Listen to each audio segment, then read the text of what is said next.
All right, let's jump right into this explainer. I want you to imagine a historical heist. But we're not talking about cracking a bank vault or, swiping a shipment of gold.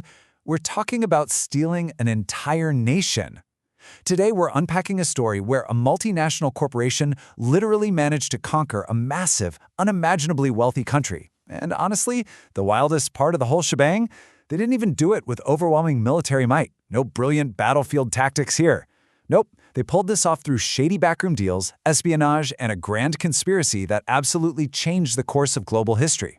Welcome to the story of the Battle of Plassey. So here's a mathematical impossibility for you. How on earth does a tiny, scrappy army of just 3,100 men completely obliterate a massive force of 50,000? I'm posing this question to you right out of the gate because this is the ultimate underdog story of 1757, but, with a very dark corporate twist. If you just look at the raw numbers, the math makes absolutely zero sense. Just to put this into perspective, think about what the British were actually up against here. On one side, you've got the British East India Company with barely 3,100 men and like 8 modest cannons. That's it. On the other side, the Bengal state is fielding 50,000 men, 53 heavy field pieces, and get this, 10 war elephants. If this were a fair fight, it would have been completely unwinnable for the British. I mean, an absolute slaughter. But, as we're going to see, fairness was definitely not part of their business plan. Section 1. A corporate army arrives. To figure out how this impossible math actually played out, we kind of need to understand who exactly was doing the fighting. See, we usually think of colonial armies as the direct muscle of a king or a parliament, right? Well, not the East India Company. They were a joint stock multinational corporation. They answered to shareholders, not just a sovereign king. Their whole drive was profit, trade monopolies, and boosting revenue. So they didn't look at this conflict as a traditional war for national glory. To them, it was a financial investment. Basically, this is a story of business over bloodshed. And then, opposing them, you have the Nawab. He was the absolute ruler of the Bengal Suba, an independent state that happened to be the largest, wealthiest subdivision of the entire, frankly crumbling Mughal Empire. At this time, the Nawab was this young guy named Siraj-ud-Daulah, and he was desperately trying to protect his sovereignty and his economy from European merchants trying to muscle in. So the stakes here are absolutely astronomical, an ancient, incredibly wealthy state going toe-to-toe with an aggressive, profit-hungry corporation. Section 2. Escalation and crisis. The spark that actually ignited this whole powder keg wasn't some grand, dramatic declaration of war. It was basically a zoning dispute. When the British flat out refused to stop building unauthorized fortifications in Calcutta, Siraj-ud-Daulah did not hold back. His response was swift and it was devastating. He didn't just send them a strongly worded letter. Nope. He attacked the British factory at Qasim Bazar, marched his massive 50,000 troop army right into Calcutta, and captured Fort William by June 20, 1756. He completely overwhelmed the British garrison, which, to be fair, was only a few hundred guys. But it's what happened next that turned this from a local squabble into a full-blown crisis. 23. Just 23. After the fort fell, the British prisoners were locked up in this tiny dungeon that became infamous as the Black Hole of Calcutta. Out of 146 prisoners shoved into a room meant for maybe 6 people, only 23 walked out alive the next morning. The rest tragically died of asphyxiation and heat exhaustion. Now, whether the Nawab directly ordered this or just genuinely didn't know about the conditions, it honestly didn't matter to the British. It deeply enraged them, and it perfectly set the stage for some ruthless retaliation. So the East India Company immediately fires back. They send a counter-offensive up from Madras, led by Colonel Robert Clive and Admiral Charles Watson. Now, Clive was a brilliant, highly ambitious military guy, and he definitely did not mess around. He recaptured Calcutta by January 1757, and then, looking at the whole geopolitical chessboard, he proactively attacked and captured the nearby French fort of Chandanagar. With that one move, he completely removed the French threat from the equation. Section 3. The Grand Conspiracy. Okay, this is where the story gets really crazy.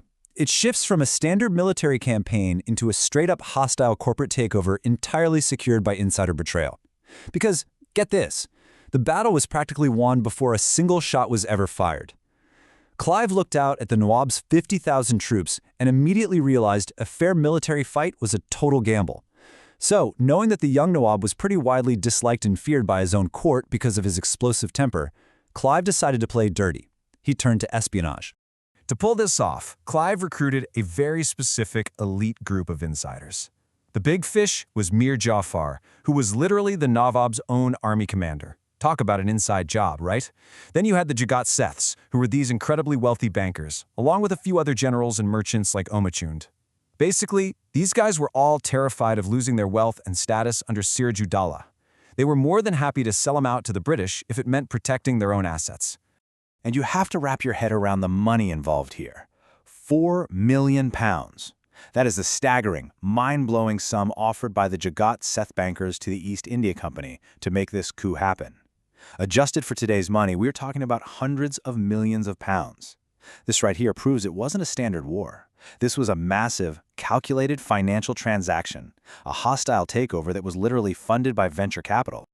And the lengths Clive went to just to keep this plot under wraps, absolutely wild. When the merchant Omachund found out about the conspiracy, he decided to blackmail Clive, demanding a massive cut of the treasure or he was going to spill the beans to the Nawab. So, what does Clive do? He has two separate treaties drawn up. The White Treaty was the real deal, the one making Mir Jafar the puppet ruler. But he also had a fake, forged Red Treaty printed up with Omachund's demands on it, purely to trick him into keeping his mouth shut. Admiral Watson actually refused to sign the fake one, so Clive literally had Watson's signature forged too. Just incredible. Years later, when Clive was actually hauled in front of the British Parliament and questioned about this blatant forgery, he gave this totally unapologetic quote. He said, "It was a matter of true policy and of justice to deceive so great a villain." I mean, that just perfectly captures Clive's cold calculation. To him, deception, forgery, and outright betrayal, those weren't moral failings. They were literally just the necessary costs of doing business. Section 4. The Battle of Plassey. So it's June 23rd, 1757, and I want you to look at what happens next, not as a real battle, but almost like a stage play dripping with dramatic irony. Because the fix is already in, but the young Nawab has absolutely zero idea. Let's walk through how this fateful day played out. At 8 a.m., this massive artillery duel kicks off. The British are taking some real casualties and have to fall back to the cover of a mango grove. But then, at 11:30 a.m., an unexpected torrential rainstorm completely drenches the battlefield. Fast forward to 2 p.m., and the Nawab's loyal forces are in full retreat. By 5 p.m., the British have captured the entire camp. So the question is, what on earth happened between 11:30 and 2 that caused a 50,000-man army to just utterly collapse? Well, what triggered the collapse was actually a seemingly small but completely catastrophic failure of preparation. When that midday rainstorm hit, the British scrambled, pulled out tarpaulins, and covered up their gunpowder. The Nawab's forces, they didn't do that. Their gunpowder was totally soaked and ruined.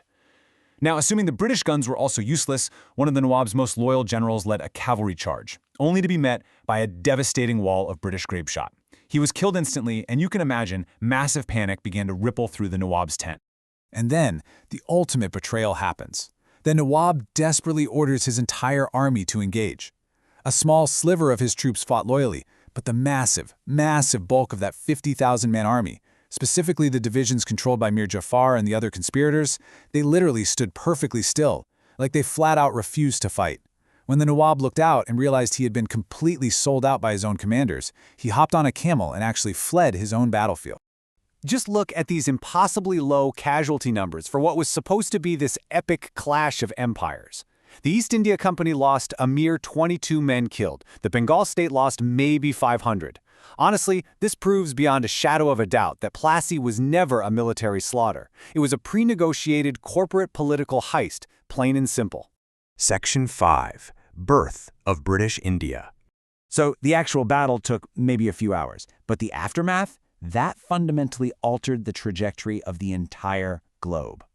Immediately following the victory, the East India Company finally cashed in on its massive investment. Mir Jafar was installed exactly as planned, as the puppet Nawab of Bengal. And the price tag for his brand new throne? He was forced to pay 22 million rupees in restitution directly to the company. Oh, and remember Omachund, that merchant who demanded a cut? Well, when he was finally shown the real treaty and realized he was getting absolutely nothing, the sheer shock of it literally drove him insane. The ripple effects of this single afternoon are just staggering. The French were permanently kicked out of power in Bengal. The East India Company secured unbelievable wealth and, crucially, land tax rights. Practically overnight, they transformed from a bunch of merchants into actual state administrators. And they pumped that corporate revenue straight into building an unstoppable military machine. Plassey is widely considered the de facto beginning of British colonial rule in India, a period that would go on to last for nearly 200 years. As we wrap up this explainer, I want to leave you with something to really think about. We can look back at 1757 and just marvel at the sheer audacity of a multinational corporation buying the conquest of an entire empire through bribery, forgery, and venture capital. But man, it really begs the question.